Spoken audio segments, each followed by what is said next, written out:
Assalamualaikum warahmatullahi wabarakatuh. My name is Abu Salim. I'm from TBIC class, and in this video, I would like to explain my answer about the theoretical concept of discourse and discourse analysis. Okay, so without further ado, I will just explain the answer to question number one. So, do you agree that discourse and discourse analysis refer to the same things? Okay, so my answer is no. I do not agree that discourse and discourse analysis refer to the same thing. So they are related but clearly different. Discourse refer to language in use, either in spoken or written form, such as conversation, text, or speeches used in real social context. It is the actual communication itself. On the other hand, discourse analysis is the study or process of analyzing that language. So, discourse analysis examines how language works beyond the sentence level, including its structure, meaning, function, and social context. So, discourse is the object being studied, while discourse analysis is the method used to study. Okay, question number two. Uh, do you agree that the main task of discourse analysis is to describe errors? Okay, so my answer is no, I do not agree. The main task of discourse analysis is not to describe errors. Instead, discourse analysis focuses on analyzing how language is used in real communication. It studies how sentences are connected, how meaning is constructed, and how language functions in different social contexts. Although errors can be analyzed, they are not the main focus. Discourse analysis is more concerned with meaning, coherence, interaction, and communication rather than simply identify mistakes. Next question number three. Do you agree that the scopes of discourse analysis are both spoken and written discourse? My answer is yes, I agree. The scope of discourse analysis includes both spoken and written discourse. Spoken discourse refers to language used in speech, such as conversations, discussions, and interviews. It is usually interactive, context dependent, and temporary. Written discourse, on the other hand, refers to language used in text such as essays, books, emails, and articles. It is more structured, formal, and permanent. Both types are important because they represent how language is used in real life communication. Okay, next question number four. Do you know what spoken discourse is? Yes. Spoken discourse is the use of language through verbal communication. Its actual representation is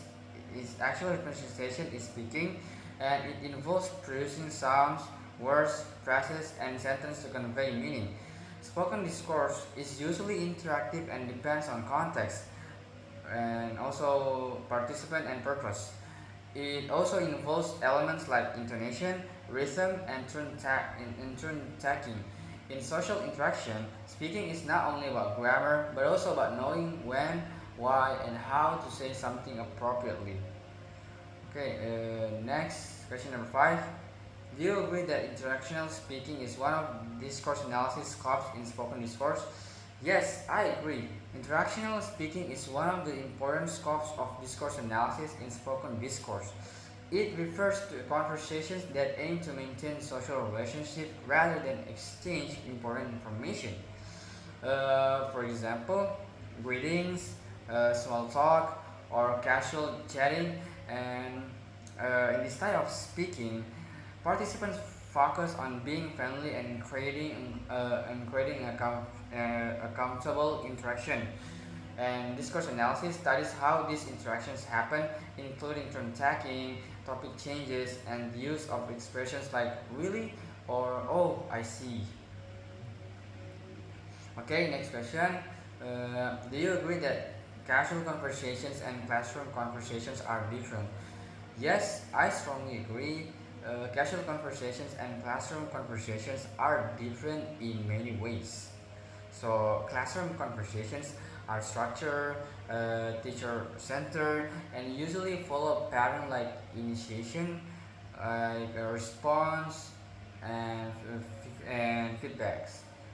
Uh, and the teacher controls the interaction and asks questions and evaluates students' answers.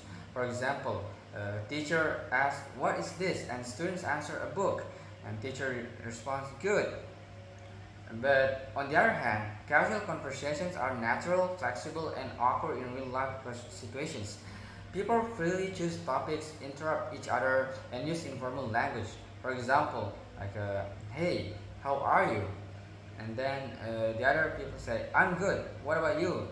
So the casual conversations focus more on social interaction, while classroom conversations focus on learning. Okay, next question. Do you agree that classroom is the first place for learners to learn and practice English?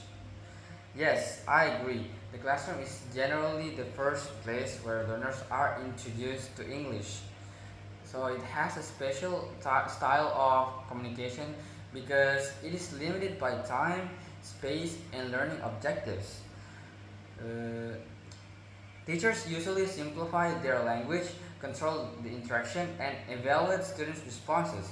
And students practice English in guided environment, which helps them build basic knowledge of grammar, vocabulary, and pronunciation.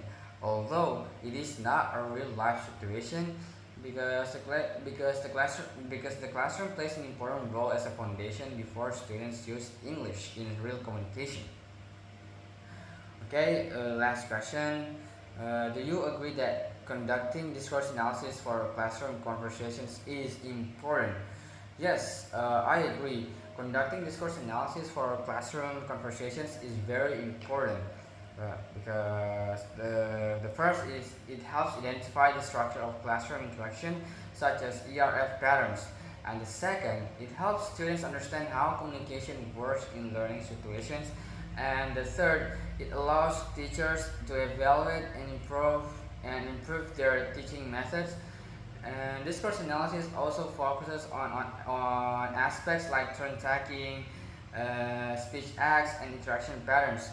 So by analyzing classroom discourse, both teachers and students can improve the effectiveness of teaching and learning processes.